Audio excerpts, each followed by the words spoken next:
Hello and welcome back to I Create For You. We're in the Yellowstone Ghost Stories book, Spooky Tales from the World's First National Park, and this is the author.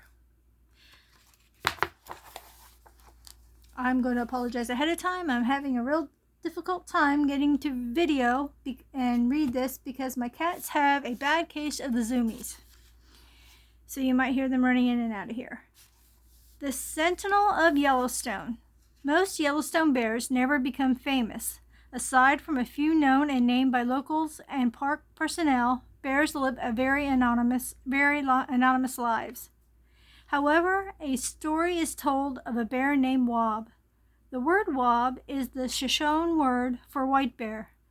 Wahb's story, the biography of a grizzly by Ernest Thompson Seton, was first printed in 1899 and has since become a classic. Wahb fulfills the destiny of a great silver-tipped grizzly in Yellowstone, and thus we learn of his spirit. Wahb was born in the mountains of east of Yellowstone National Park. There he played with his brothers without care until one day he watched as his family was destroyed by the gunfire of a nearby cattle rancher. Now orphaned, he spent his days alone in the wilderness of northwestern Wyoming. As Wahb grew, he collected wounds and wisdom from man and animal. He learned to trust only his instincts. Growing into a mighty bear, he fought a lifelong battle against his enemies, and in maturity he truly ruled his territory.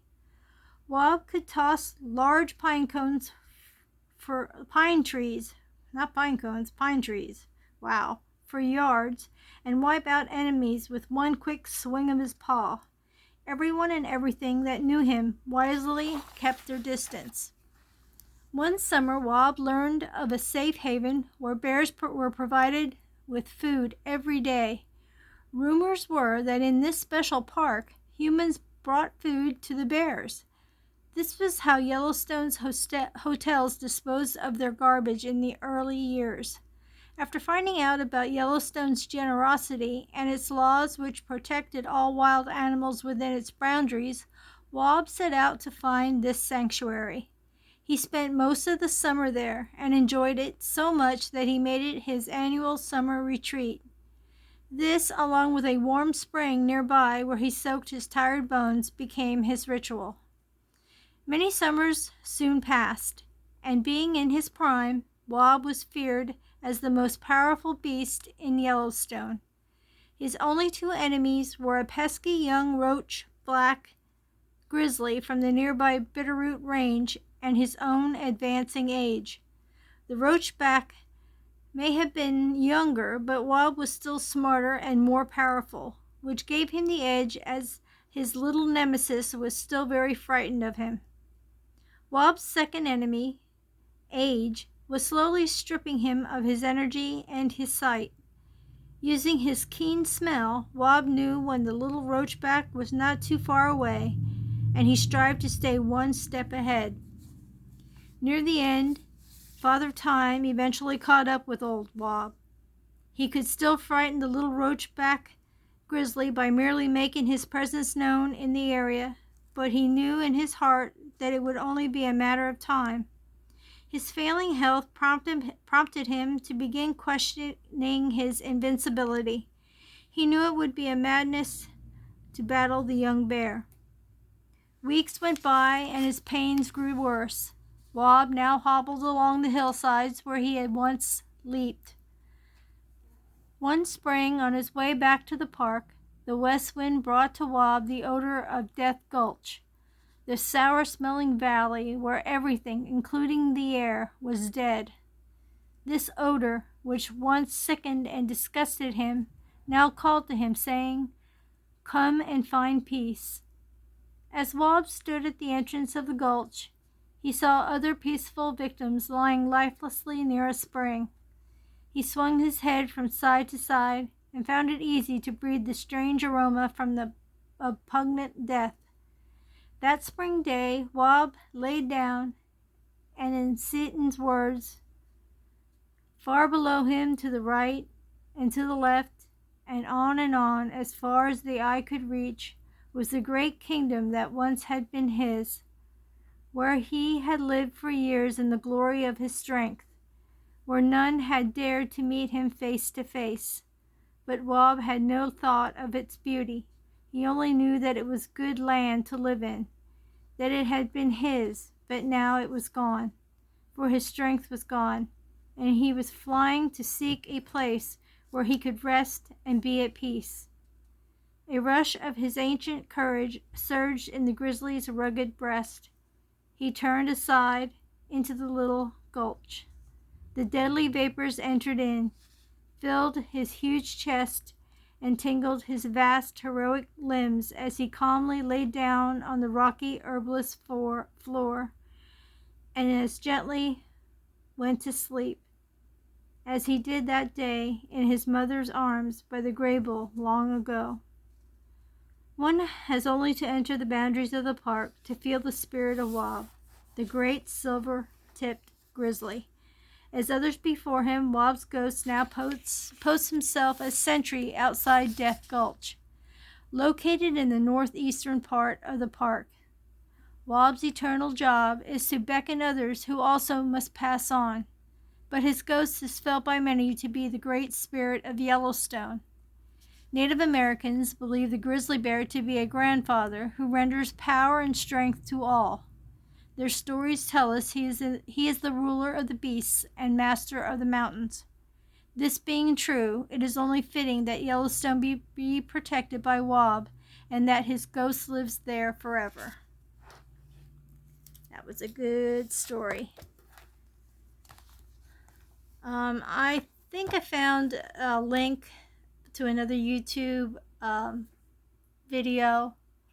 I don't know if I didn't really look into it. I mean, I'm going to put the link in the description below, but I believe it is someone telling another story, or the story that was written about Wahb.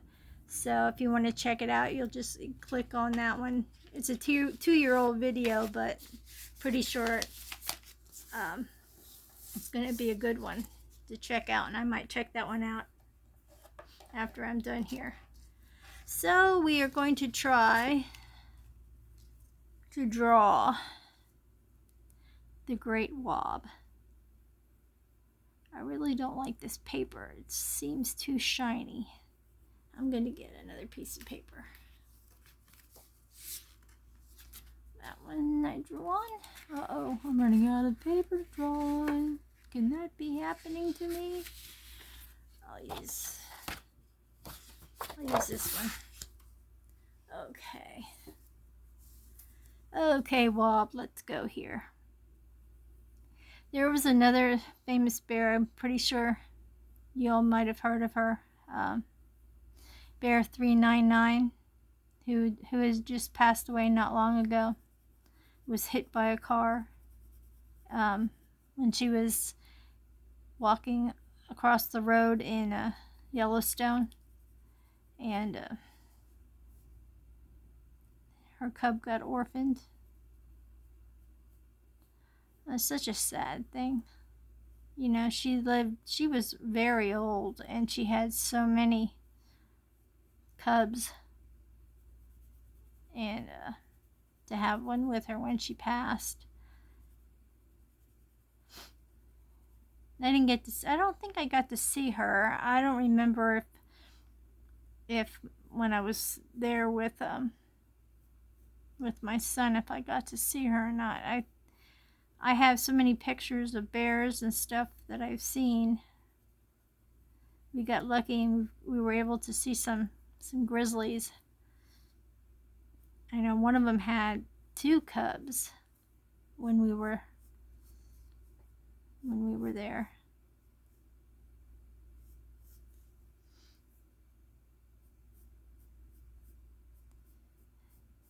It's very interesting. I mean, you almost have to be there to understand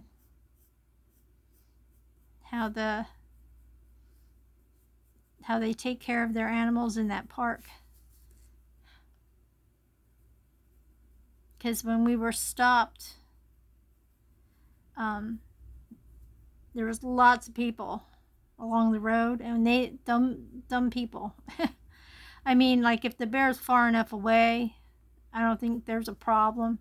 But they're dumb enough to get out thinking they're going to get that close up, you know? I don't think they understand. I think they think it's like a zoo where, you know, these animals aren't domesticated there.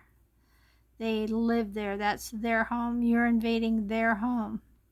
So, you know, they're looking at you as an unwanted guest, especially when, you know, there's a mother and her cubs. You'd think they would be smart enough, but nope, they're not. Definitely not. I witnessed that, and I was just like dumbfounded as to how people, they just don't think. Though they think it's pretty cool, and they think it's neat that they're getting to see a bear, but man, you gotta just be aware. They're not slow creatures, and if they're going to protect their young, they're not going to mess around. It's just like the people that think the buffalo are just photo op.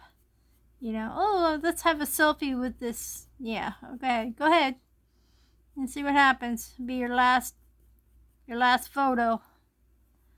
Dum-dums. And they, you know, they can't be told, but they can be told, but they just don't listen. They just don't get it. Okay. What was I was talking about how the rangers, like if there's a whole pile, you can almost tell when you're driving through Yellowstone. You always know, my son would tell, he says, when we go through Yellowstone, he said, I'm trying to draw this. He said, now if you see a lot of cars, that means there's an animal in the area. Don't get out. Okay. I'll listen to that information, that wise information, a wise warning. And then when you see a lot, you see the rangers, they'll patrol, they'll be driving through, and there's quite a few. And once they get to, you know, an area where there's somebody else alert them, hey, you know, there's a lot of traffic stopped at such and such a place, and then they'll come out and they'll protect the bear basically by, you know, telling people they need to be back, they need to move their cars, they need to give the animal space.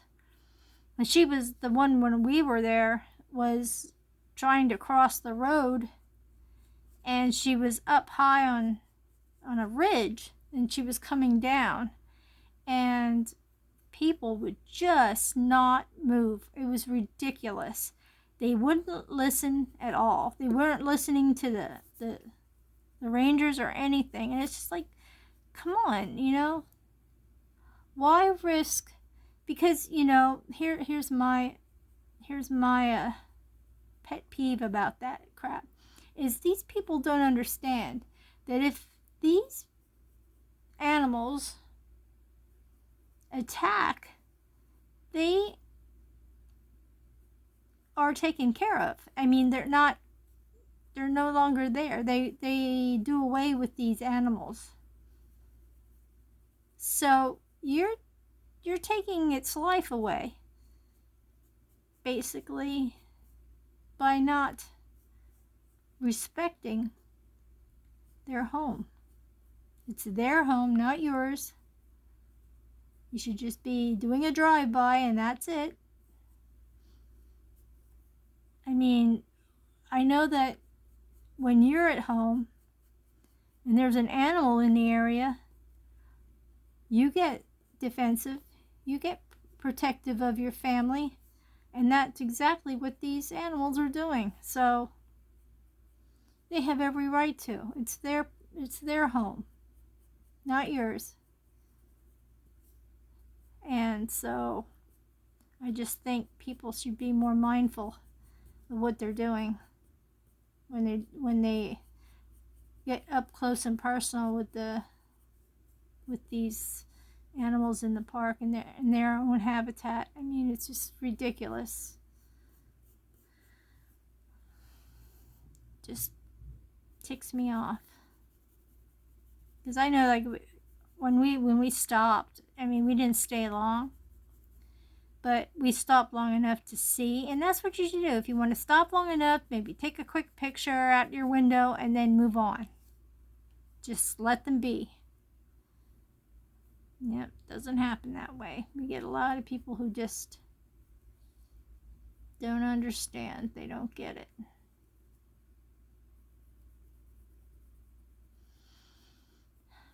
And it's a shame. I mean, that's why a lot of, like, where you live in your cities, or in your I shouldn't say cities, but you're in your small towns and stuff. If you notice that there seems to be sightings of animals that aren't normally there, think about how much we develop all the lands around here, and especially where I live. I mean, it's ridiculous. I mean, they've taken up so many farmlands, and just country lands, and forests, little bits of forest and stuff like that, just to build the warehouses for, like, Amazon and stuff. It's just crazy, and you can't fault these animals for that's where they lived. Now, imagine you have to hibernate, right? So winter comes, and you hibernate. Spring comes, you're coming out of hibernation, and all of a sudden you're like, where did that building come from? Where am I at? I thought I was in the woods. What's going on? And there you are. Well, guess what? People just don't freaking care. They just develop. It's all about money. And then what happens? They kill them. They think it's their right to do away with them because they're roaming in their space here. Well, believe me, they were there before you. So you gotta cut them a little slack.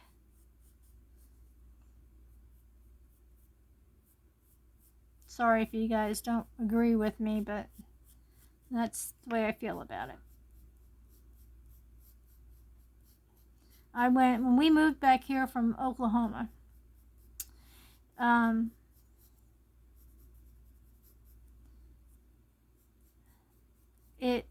we moved to the Tamaqua area, which is pretty well north of where we are now. And the weird part was, where we lived in the city of Tamaqua. It's not a bustling city, but it's just your average city. Has lots of traffic, has lots of people. And we were living in a row home that had, we were sandwiched all together there in this row home. And so what happens is, one day, there was, our backyard, we didn't even have a backyard. You walk out the door, there was a wall about, I'd say maybe about 4 or 5 feet out from our door. We had a porch, and then about another 3-4 feet from the porch was a wall. And then up, and the walls was pretty high. It was about 7 foot high. But then the back of the, I don't know how to explain this. There was a wall, and then toward the top it was like wild brush and stuff like that. Like, it was never mowed or anything, because you couldn't, because it was like on a hill, very, very steep. Well, there was a lot of squirrels out there. And I had these walnuts. And I thought, well, I was just going to take them up, put a tray, and try to get up there. Because there were steps to go up there. But it was like, you know, you were really walking on a stiff, slanted area. So there I am. I go up. And then I put this tray of walnuts up there for the squirrels. And the next day, I'm looking out our window upstairs, because the window that faced that area was like my craft room. So I had gone in there to get yarn or something. Now I don't remember, but I'm looking and I'm looking again, and I'm like, holy crap. There was a bear sitting by that tray, eating the walnuts. Boy, did the neighbors hate me. Don't feed the animal. I'm like, where the heck would this bear be coming from? This is a city. What in the world is that bear doing there? You know? And they were like, well, we never had bear. Oh, okay, yeah. Like my walnuts magically made the bear come into town. Hey, do you smell that? There's a pile of walnuts out here. I'm going to get some free walnuts. What the heck? So yeah, so there we are, looking out our back window and seeing this bear. And it was a young one. It wasn't an old one, but we were like worried. Oh my gosh, let's hope Mama isn't around somewhere. It wasn't, how could I say, it wasn't small, but it wasn't big either. It was a youngin'. So we were just hoping that didn't mean that Mama was in the area somewhere and was going to be coming up, because that would have been craziness. But yeah, and then I had gotten a video of it. I don't know. I don't think I still have that video. But yeah, there was a video of that bear. I was like, oh my gosh, and right there where we live. And then you think I would learn my lesson from the walnuts, right? But I'm a certified cat lady, and if I'm seeing some strays that might need a little something to eat, I'm going to help them out, you know, because they struggle. So there I am, feeding the strays, right? And I went out one night and I was going to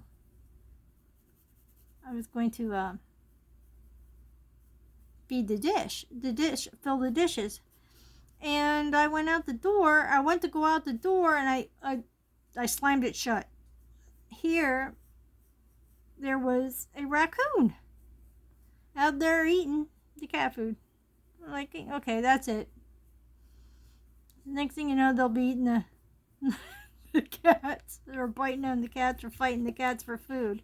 So yeah, I stopped it. I didn't really want to, because I had one kitty cat that was seemed to really be dependent on us feeding it for it to survive. So I just waited a little while. But I had a neighbor who loved raccoons, and she was like, oh, what are you feeding it? And I'm like, oh God, she's gonna keep it here. But yeah, that was my encounter. But like I said, I don't know how the heck, where it would have came from, but there it was, in our backyard, eating walnuts.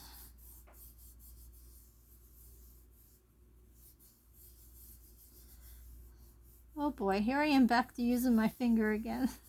Sorry about that. Well, here is Wahb. Hope you guys can see him okay. I have my thing up really high, my camera. Hope it looks alright.